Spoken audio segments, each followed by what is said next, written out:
درود تماشابینان عزتمند، نشر نوبتی برنامه انیس کنج تنهایی مهمانی خاندان شماست. این لحظه ما صحبت داریم با یکی از اشتراکچی آزمون جمهوریوی فروغ صبح دانایی کتاب است، سفینه حسینова. درود بر شما سفینه. السلام علیکم. شما را با برنامه خوش آمدید میگیم. تشکر. بیایید سرول خود را خوبتر معرفی کنید. من حسینова سفینه، خواننده صنف نهمی مؤسسه تحصیلات میانه عمومی رقم 16 ناحیه شاه منصوری شهر دوشنبه میباشم. طولی 2 سال است که در آزمون فروغ صبح دانایی اشتراک ورزش ساده‌ام. آفرین. ما آگاهی داریم که شما از روی نمیناسیون خواندن و از یاد کردن آثار ادیبان کلاسیکی در آزمون جمهوریوی فروغ صبح دانایی کتاب است اشتراک نموده ایستادید. بگویید که از روی این نمونه چقدر غزل‌ها، چقدر شعرها، چقدر داستان‌ها، چقدر اثرها را مطالعه و حفظ کرده اید؟ از داستان‌ها زیاده از 500 مصرع را از بر نمودم. غزل، قطعه، مخمس، ترجمه بند را از بر نمودم. خب واقعا هم غزل‌های دلاشوب ادبیات کلاسیکی ما خیلی جالب هستند و این لحظه ما از شما می‌خواهیم که یک غزل در آغاز برنامه برای ما قرائت کنید. غزل از حافظ شیرازی. وصال او ز عمری جاودان به، خداوندا مرا آن ده که آن به. با شمشیرم زد و با کس نگفتم، که راز دوست از دشمن نهان به. با داغ بندگی مردن به این در، و جان آن که از ملک جهان به. خدا را از طبیب من بپرسید، که آخر کی شود این ناتوان به.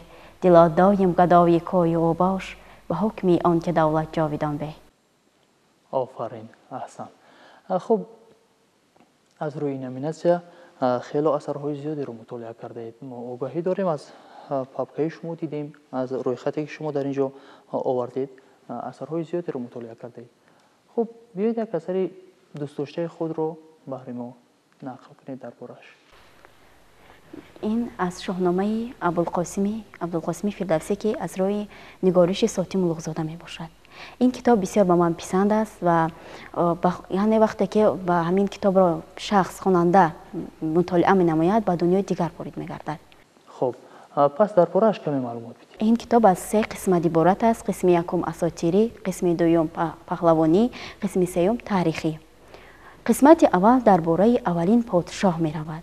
یعنی اولین پادشاه در دوره‌های خیلی قدیم هیچ کس یعنی نه خوراکی داشتند نه لباسی داشتند که بر کنند.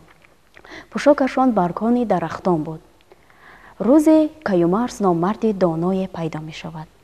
با آنها یعنی طرز خوراک پختن را و از یکم بار از گوشت و خوراک تیار کردن را، یعنی اولین بار همین کیومرث خودش را یعنی لباسهای خودش را با همین پوست پلنگ یعنی با پوست پلنگ آرام می‌دهد. یعنی این بسیار وقتی که درباره همین ها می‌روند و کیومرث در همین طور به عدل و داد پادشاهی می‌کند. یعنی کیومرث نفری بود که اولین مرتبه برای انسان پختن خوراک با گوشت و اینچنین باور کردن لباس پوشیدن را اولین همان بود که همین سگ یابایی را به خود رام کرد و آدمان یعنی در سرول حیوانان را به قتل می‌رساندند. وقتی که کیومرث یعنی پادشاه شد همه حیوان‌ها به او اطاعت می‌کردند. پسری همین کیومرث یعنی پسرش وقتی که میخواست به تخت نشیند یعنی اهریمنی بدجنس او را در همین سرلشکری آنها دسته داشت.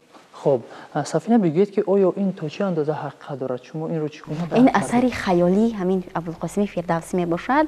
یعنی وقتی خواننده او را مطالعه می نماید به خودش درس عبرت می گیرد. بله واقعا هم اثر اساطیری هست. خب پس از اینجا برمیاد که شما با شاهنامه ابوالقاسم فردوسی نیز توجه خاصه دارید. واقعا هم امروزها از جانب اساسگزار صلح و وحدت ملی پیشوای معظم ملت نسبت شاهنامه ابوالقاسم فردوسی توجه خاصه ظاهر کرده است. بیایید یک پارچه از داستان شاهنامه ابوالقاسم فردوسی قرائت کنید. گریه فردوسی به مرگ پسرش. مرا سال بگذشت بر 65، نه نیکو بوم گر بیازم به گنج.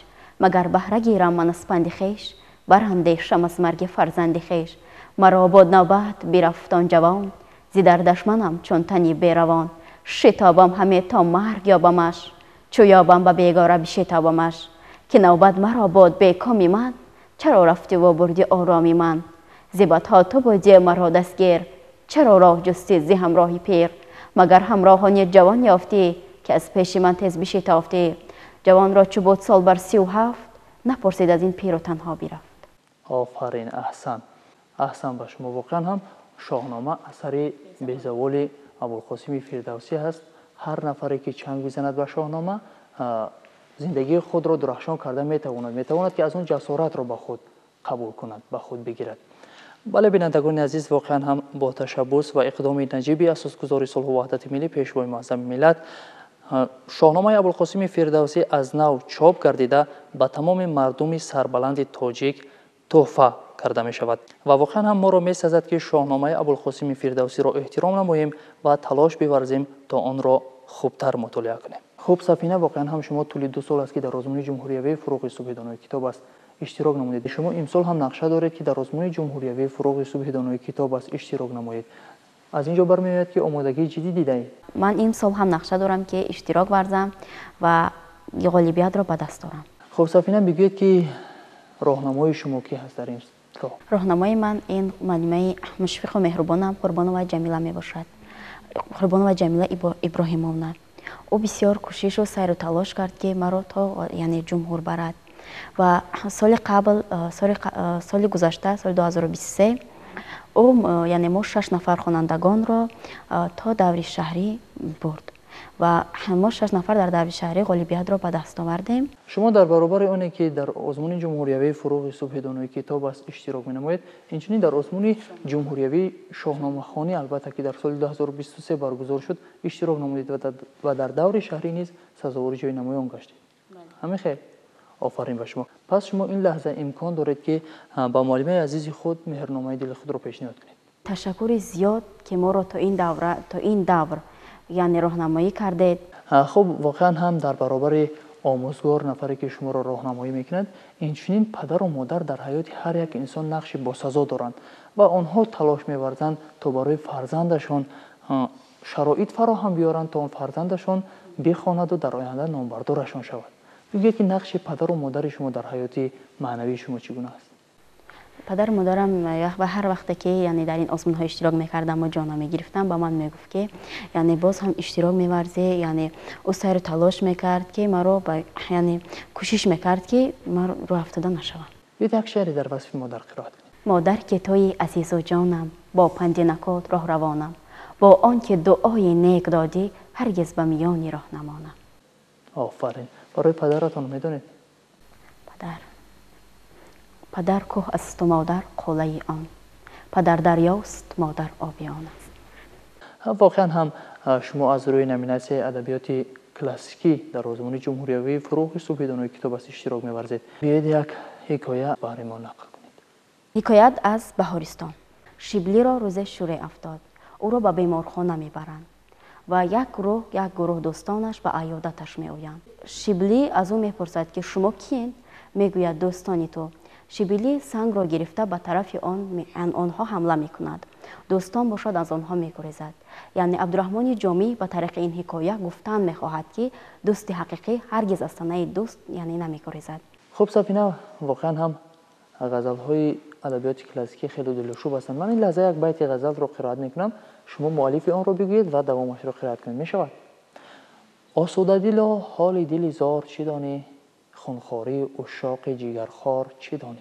هرگز نخلیده بر کف پای تو خاره، آزردگی سینه افگار چه دانی. شب تا سحرم خفته به خلوتگاه نازی، بیخوابی این دیده بیدار چه دانی.